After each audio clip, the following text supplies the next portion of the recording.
Hey guys, Mike here from Lunch Money Comics. It's my last day in Portland, Oregon, so I am with my very good friend Brian, aka Big B McFly, the comic guy, who's promised to take me around to some of the best comic book shops in the Portland area. Some of them. So we're also meeting up with Comics Limited, and it should be a good time. We have breakfast first, a Waffle House, which I've never been to. Me neither. Wow, okay. So after the Waffle House, guys, comic book hunting is on. It's gonna be a good day. All right, Travis from Comics Limited, where did you bring us? I brought you to the original Hot Kite and Steakhouse off of Powell's in Portland. Okay, this is new to me, and I'm super excited.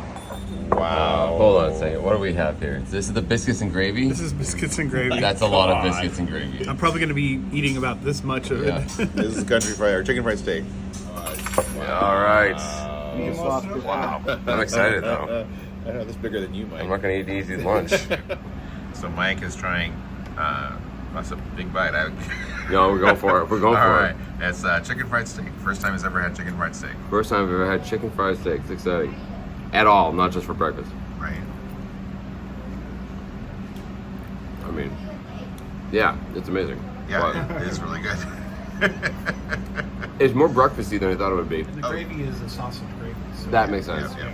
All right, we did some damage. We surrender. We surrender. we can't finish. do it anymore. But God, it's so good. it was really good. But time for some comic books. I think we have.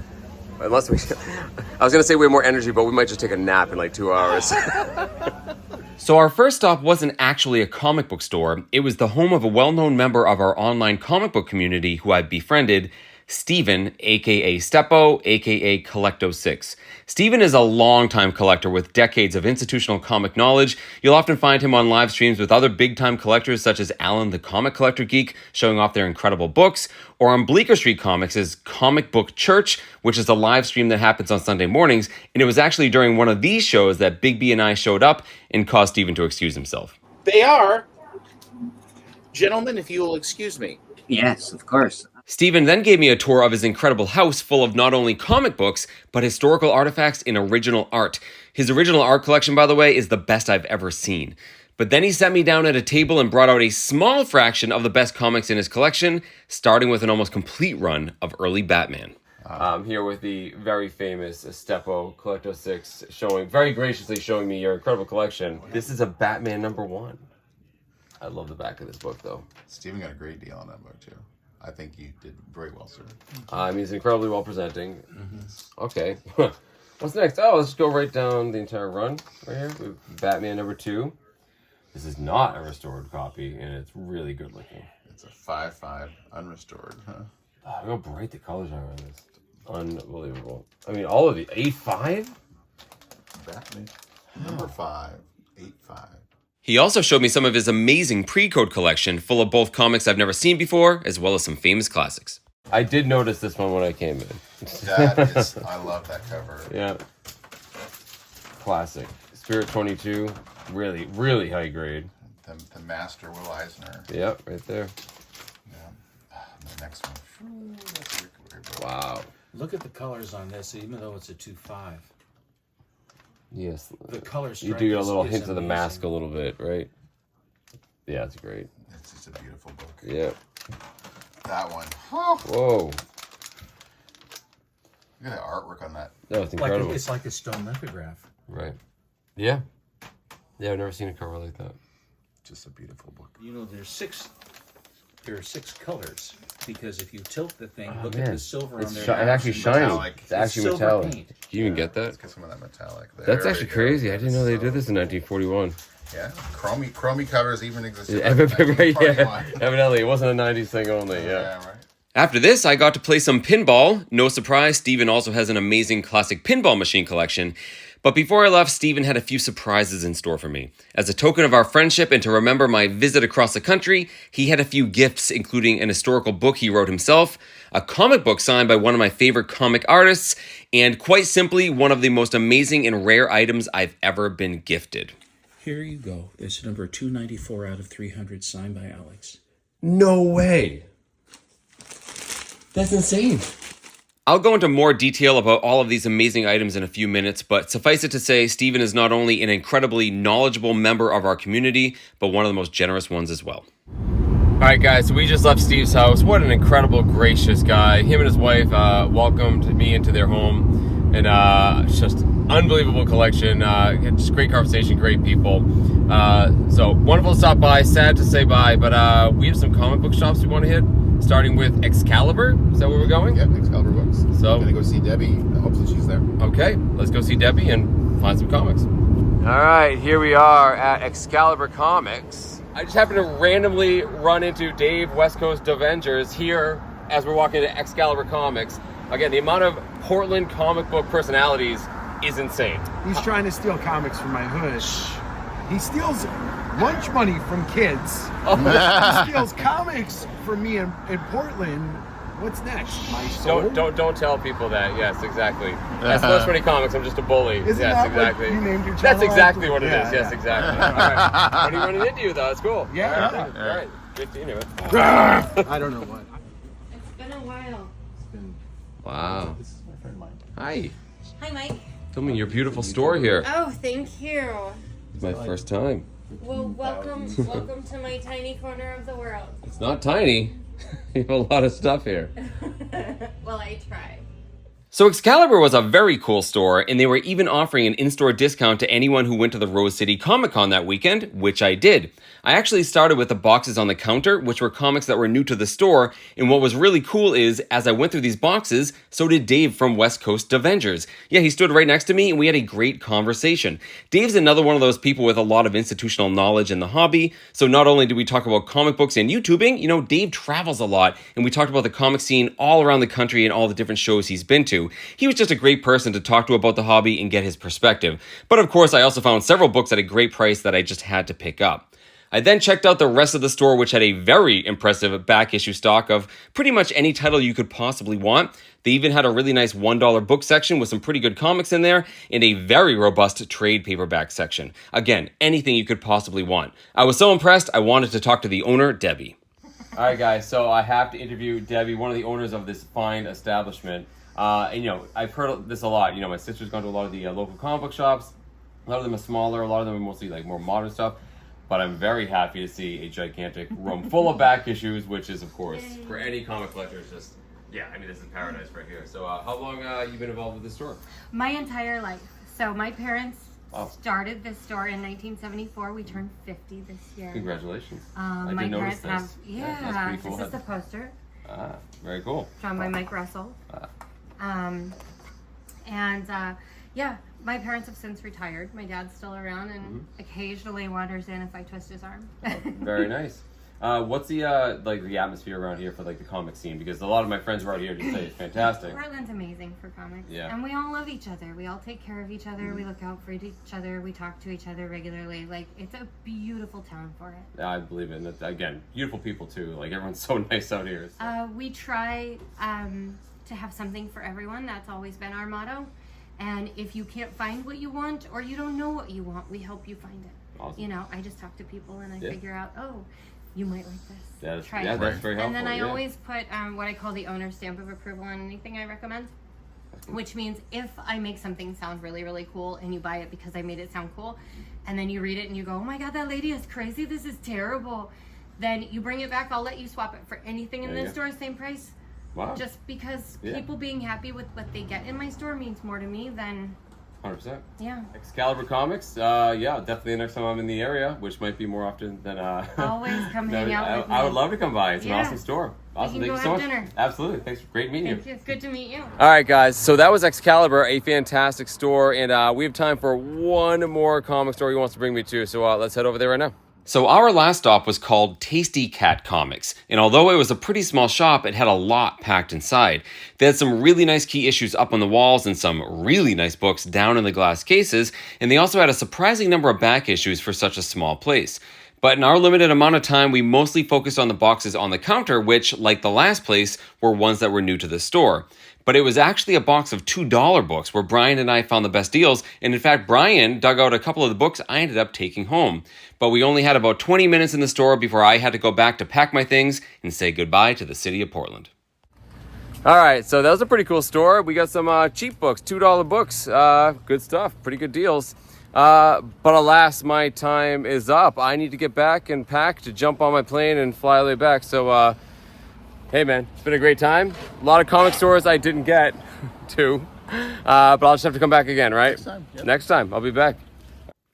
So there you go. That was the last day of my amazing trip to Portland, Oregon. And if you watched my last video, you will know that I was there primarily visiting my sister who's lived there for years, but it just so happened to coincide, very coincidentally, with the Rose City Comic Con, Oregon's biggest comic book show. Not only that, I have a ton of friends I know from the hobby that live in the Portland area, so it was just an awesome all-around trip surrounded by wonderful people.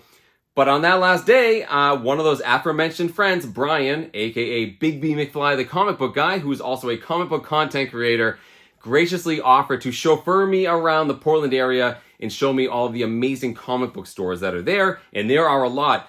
However, because it was my last day in Portland and I had a plane to catch, I was really short on time. So we only ended up going to 2 comic book stores, but that's okay because we carved out some time to visit our good friend Steven.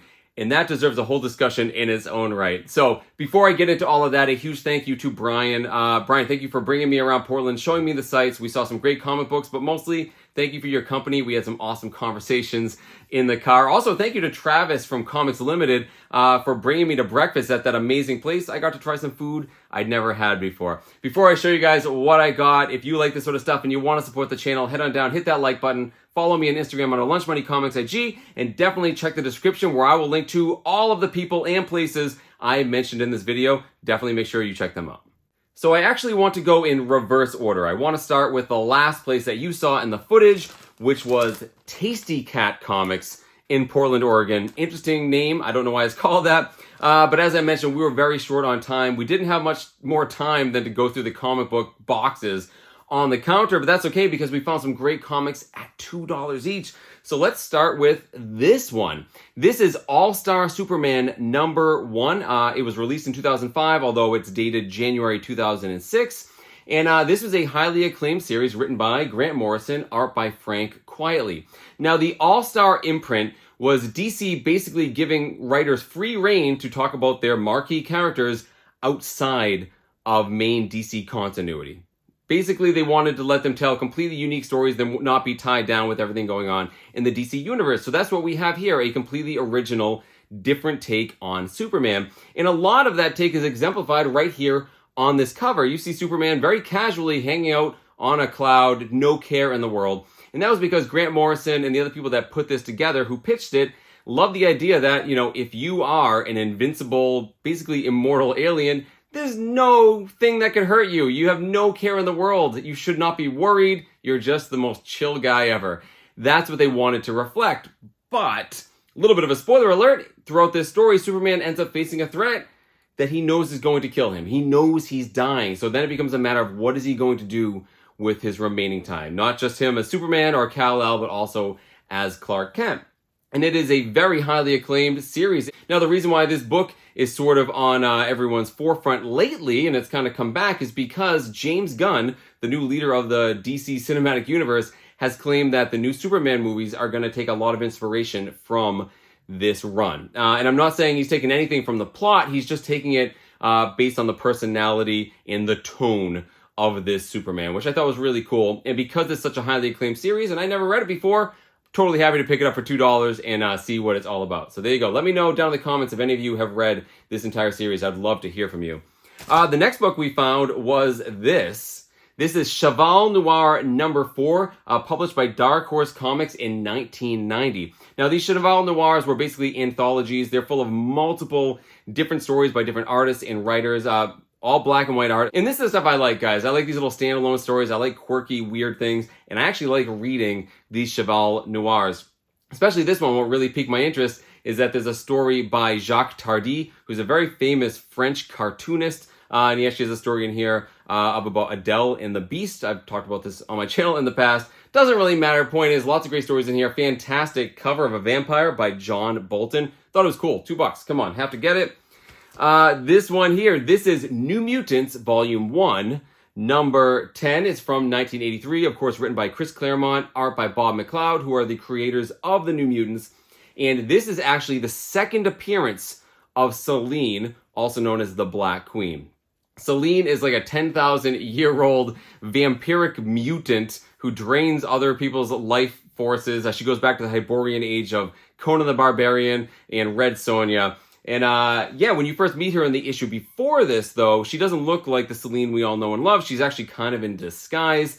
This is the first issue you see her as the Selene Black Queen that we all know. So that was pretty cool. I'm working on this run. I'm pretty sure I have this book already, but always a fun book to pick up. And the last book I got, this is one that Brian found. This is actually New Mutants Volume 2, number 5. This is from 2003, and this is the first appearance of the mutant Elixir. Elixir is a gold-skinned Omega-level mutant that has the power to basically manipulate any genetic matter at all. He can cure you with a touch, and he can kill you with a touch. He is functionally immortal. He can rewrite his entire genetic, sequence. He can change his molecules. He can do anything. He's incredibly powerful. This is his first appearance, and I collect first appearances of X-Men characters and mutants, and I did not have this one yet. Had to get it. It does have a pretty serious dust shadow on 2 of the sides. That's okay. This book isn't worth a lot, even in mint condition. Happy to pick up first appearance of Elixir. So all told, guys, at Tasty Cat Comics, I only got 4 comic books, $8. I think I also bought a comic book for Brian as well. $10. That's totally fine, guys. Happy with all these pickups. So the second stop that we went to was Excalibur Comics. So before I went out to Portland, I heard a lot of rumors from my friends and also my sister who live in the area about the stores that are out there. I heard they tend to be smaller, tend to have more modern and indie stuff, and tend to be a little overpriced. Well, you'll be happy to hear that Excalibur threw all of those assumptions completely out the window. It was a huge store with a ton of back issues, great back issue hunting, and the prices were very good. Not only that, they were giving 15% off to anyone who went to the comic book show that weekend if you showed the badge, which I did, and I had my badge on me, so the great prices were already a lot better. Not only that, a ton of people told me I had to go to Excalibur because everyone goes there, and that was true. When I showed up, I actually bumped into my friend Dr. Plagueis, who was on his way out, and then of course I bumped into Dave, West Coast Avengers, who was in the area. Randomly bumped into him, completely, dumb luck. We bumped into each other on the sidewalk, and we got to hunt for comic books together. Fantastic store, guys. If I go back to Portland, I definitely want to go. If you're in the area, make sure you do so. Talk to the awesome owner, Debbie. What a wonderful human being. Fantastic store. Can't speak more highly about it. I only got 3 comic books, guys, but they're fantastic, and I got them for a great price, which I'll tell you at the end. Let's start with this one here. This is Doctor Strange number 173. It's from 1968, written by Roy Thomas, art by Gene Colan. Quite simply, guys, this is a fantastic cover showing Doctor Strange being possessed or laid out by one of his arch nemeses, Dormammu. I've always loved this cover, guys. It was a great price. Happy to pick it up. There was a little bit of chipping at the top. That's okay. It presents fantastic. Happy to add it to the collection. Next up is a book I already own, and it is this. This is Swamp Thing number 9 from 1974, written by Len Wein, art by the amazing Bernie Wrightson. These are the 2 guys that invented Swamp Thing, the Alec Holland Swamp Thing, and this is the 9th issue in that run. And this is one of the most iconic covers of that entire run. And personally, my favorite DC cover of all time.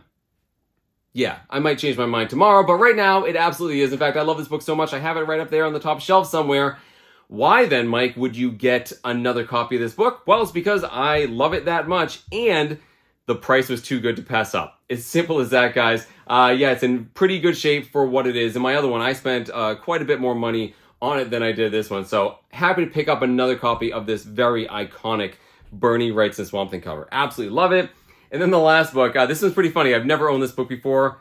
Thought I would give it a shot. It's this. This is Kamandi, The Last Boy on Earth, number 1. It's from 1972, written by and art by Jack Kirby. So this was the early 70s when Jack Kirby was at DC doing all sorts of new and strange things. He was doing the New Gods, he was doing OMAC, the Demon, Forever People, and this is his attempt at a dystopian future. Yeah, this is post-apocalyptic. This young boy here, Kamandi, lives in a world where mutated animal people have taken over. That's as much as I know about this storyline. I take that back. There's one more thing I know about this storyline, and that is that the owner of my LCS, Nishan, who loves Jack Kirby, swears this is some of Jack Kirby's best work. That's all the endorsement I need to give this book a shot. Again, fantastic price. There were 4 copies. I picked the copy that looked the best for the price that it was. So how much did I pay for all of these? Well, With the 15% discount I spent a grand total of $34 on all of these. So basically $11 each, which I think is fantastic. Like I said, I think I bought my other copy of this for like $25 or $30. What an absolute deal. So again, I can't speak highly enough about Excalibur Comics in Portland, Oregon. If you ever find yourself in the area, definitely stop in and say hi to Debbie for me. Which brings me to the first stop on the day, which was the home of my friend Steven, also known as Steppo or Collecto6. And as I mentioned in the voiceover, yeah, he's everywhere. He's always doing live streams with people because his comic book collection is second to none. But more importantly, his institutional knowledge on the hobby is unrivaled. He actually worked as an advisor on the Overstreet Price Guide for decades. He knows everybody in the industry. And quite simply put, guys, he has easily the best comic collection I've seen in person in my life. He showed me a fraction of what he has in his collection, less than 1%, and I was blown away by it. I mean, unbelievable. And that's to say nothing for his original art.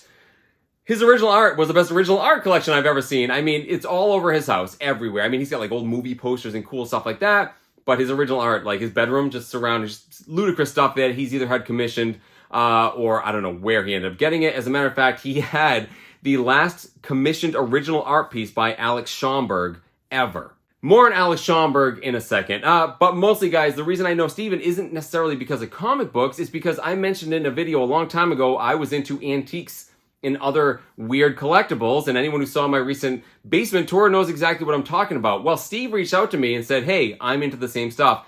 We started talking online, showing each other our historic collections. And as good as my collection is, his is way better. He has an amazing, amazing history collection, especially war stuff.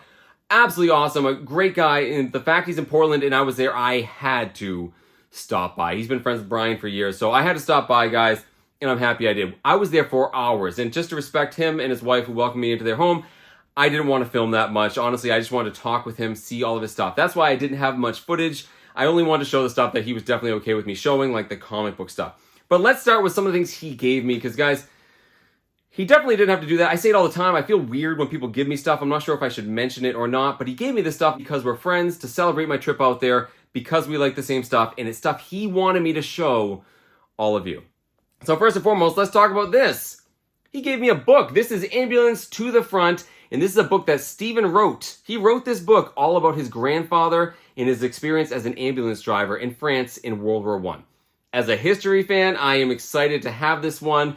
He spent years, decades working on this book, painstakingly researching it. And I've not yet dug into this, but as I told Steven, you know who else is into history? My wife. She loves the First and Second World War. She's fascinated by them. I came home, I told her the story, I put this on the dining room table, and she immediately started reading it. So, Ambulance to the Front. I can't wait to dig into this, Steve. That's very cool. Also, very personal, of course. It's about his family history. Awesome. Can't wait to get into this one. But then he gave me a choice. He opened up a box of comic books and he said, I want to give you a comic book and I'll let you choose between two. Now, this whole box, as far as I know, was filled with like slab books. The first one he brought out, I can't remember what it was. I remember it was an independent comic. It was a 9.8 graded, maybe CBCS. Didn't really matter because he was sort of leading the question. He knew what the second book was and he knew I was going to pick it. And of course I had to. It's this. This is Miracle Man #1, published by Marvel Comics in 2014. And this is a Wizard World Portland sketch edition by one of my favorite artists of all time, Neal Adams, the late, great Neal Adams, who signed it. I'd be ecstatic with a signed comic book by Neal Adams, especially a sketch variant that looks this great. But oh yeah, it's also a 9.8. Steven gave me this. I was a little embarrassed by it, but looking at his collection, I knew this was, not much of a big deal for him, and he wanted me to have it. So that was amazing, and if this is the only thing he gave me, guys, I would be falling all over myself in appreciation. But that's not the best thing he gave me. Because Steve then brought me to another room where you saw me playing pinball and proceeded to tell me a story I'm going to retell, and I hope I don't mess it up. But basically, back in 1977, there was a comic book show in Portland. And it was put on by two, I believe they were sisters, who owned a comic book shop. And they had discovered that legendary comic book artist Alex Schomburg known for all of his amazing work at Timely Comics before they were Marvel. You know, he did Captain America, he did Submariner, Human Torch. He worked for years on science fiction magazines. Well, he had been sort of semi-retired since the 50s. No one had heard from him. Well, they found out that he was living in retirement in Portland, Oregon. So they actually were able to get a hold of him and approach him about doing a special piece of art for the program of the comic book show. And Steven gave me one of those programs. So this is the program from the All-American Comic Book Convention, which is in Portland, Oregon, in July of 1977. And you see here the commission piece that the sisters had Alex Schomburg do, sort of featuring all his greatest hits, right? We have a Captain America there, you know, punching a bad guy. We get the bad Germans. We get some, you know, damsels in distress, some pirates, all sorts of cool pulpy goodness that Alex Schomburg was known for. Also on the back, I thought this was very cool. We have some artwork by Jim Steranko, who I also like very, very much. So this was the program that they had made, and I thought this was super fitting as a gift because, you know, I was in Portland in part to go to this comic book show. Seemed like a fantastic souvenir. It's in perfect shape. I thought it was awesome, and it was a great story. But this wasn't the end of the story. Not by a long shot. Because then Steven said, you know, when he found this program, he found the sisters that were selling this stuff, and he heard another story. And that is, for the convention, these sisters wanted this piece of art to be printed on like a poster to be handed out in a limited quantity to people who went to the show. So that's what they did. They had a whole bunch of these printed off. However, there was some issue with the printer. They were really late. They actually tried printing them on like a silk screen. They were super late. And because of that, they didn't really get distributed at the show, and there were a lot left over. Well, years later when Steve discovers this, he finds out they have some of these posters left over. And he not only wanted one, when he found out they had a lot, he bought all the rest that they had.